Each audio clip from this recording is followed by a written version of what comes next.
বিশেষ করে ছুটির দিনগুলোতে স্পেশাল কিছু খাওয়ার জন্য অনেক বেশি ক্রেভিংস যায়। আমরা প্রায় সবাই ছুটির দিনে একটু ভালো মন্দ খাওয়ার জন্য চলে যাই বিভিন্ন ধরনের নামি দামি রেস্টুরেন্টে। শুধু শুধু রেস্টুরেন্টে যে বাড়তি টাকা খরচ না করে আপনারা চাইলে বাসায় বসে খুব মজাদার ফ্রাইড রাইস রান্না করতে পারেন। Hello everyone, welcome to Tammi's kitchen and blog. আর আমার ভিডিওটি যদি আপনাদের ভালো লেগে থাকে অবশ্যই শেয়ার করে দিবেন। আজ আপনাদের সাথে শেয়ার করছি রেস্টুরেন্টের থেকেও বেশি মজাদার একটি ফ্রাইড রাইসের রেসিপি। প্রথমে আমি চালগুলোকে ধুয়ে নিয়েছি, এরপর চালগুলোকে একটু সেদ্ধ করে নেব। এটাকে 80% পরিমাণ সেদ্ধ করতে হবে। চালগুলো 80% সেদ্ধ হয়ে গেলে পানি ঝরিয়ে এটাকে আমি ঠান্ডা হওয়ার জন্য রেখে দিব। এবার চলে আসি আমি মূল রান্নার রেসিপিতে। প্যানে ঘি দিয়ে তার মধ্যে আমি 1 কাপ পরিমাণ পেঁয়াজ কুচি দিয়ে দিয়েছি, কয়েকটা কাঁচামরিচ ফালি আর আদা রসুন কুচি। সেই সাথে দিয়ে দিয়েছি 2টা ডিম। ডিমগুলোকে খুব ভালোভাবে ভেজে নিয়েছি। সাথে দিয়েছি কয়েকটা চিকেনের টুকরো।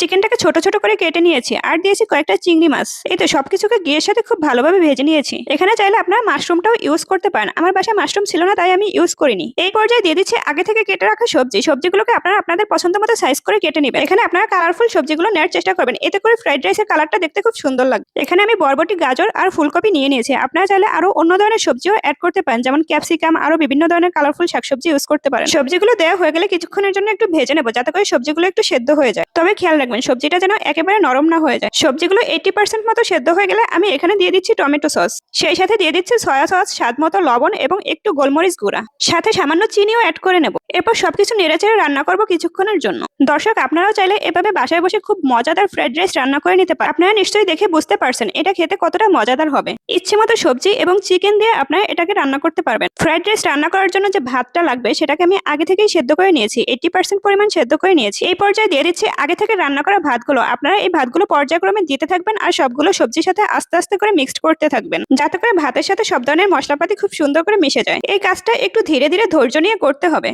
সবকিছুকে খুব সুন্দর করে মিশিয়ে নিলেই হয়ে যাবে মজাদার ফ্রাইড রাইস। প্রিয় দর্শক, আপনারা হয়তো ভিডিও দেখে বুঝতে পারছেন আমি কত ধীরে ধীরে ভাতগুলোকে মিশিয়ে নিচ্ছিলাম। এই পর্যায়ে চাইলে আপনারা লবণটা চেক করে নিতে পারেন। একটু যদি লবণ দেওয়া লাগে তাহলে এই পর্যায়ে আপনারা একটু লবণ দিয়ে ভালোভাবে মিক্সড করে নিতে পারেন। আমার এই রেসিপি ফলো করে আপনারা চাইলে যখন তখন ঝটপট ফ্রাইড রাইস রান্না করে নিতে পারেন। এভাবে ফ্রাইড রাইস রান্না করলে এটার সাথে এক্সট্রা করে চাইনিজ ভেজিটেবলস কিংবা কোনো চিকেন ফ্রাইয়ের দরকার হবে না, কারণ এর মধ্যে অলরেডি চিকেন দিয়েছি। আমার আজকের রেসিপিটি যদি আপনাদের ভালো লেগে থাকে তাহলে অবশ্যই আপনারা আপনাদের ফ্রেন্ডস এবং ফ্যামিলির সাথে শেয়ার করবেন। সেই সাথে নিজেদের টাইমলাইনে শেয়ার করে রেখে দিতে পারেন। পরবর্তীতে যখন দরকার হবে তখন দেখে নিতে পারবেন। আমার ভিডিওটি যারা সম্পূর্ণ দেখেছেন তারা অবশ্যই কমেন্ট বক্সে এসে কমেন্ট করে জানাবেন। এই রেসিপিতে যদি আপনারা কেউ ফ্রাইড রাইস রান্না করে থাকেন তাহলে অবশ্যই আমাকে শেয়ার করবেন। এখন দেখে নিশ্চয়ই বুঝতে পারছেন রান্নাটা কতটা মজাদার হয়েছে।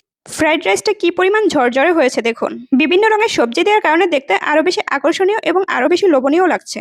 আজ এই পর্যন্তই। ভালো থাকবেন, সুস্থ থাকবেন। টাটা, আল্লাহ হাফেজ।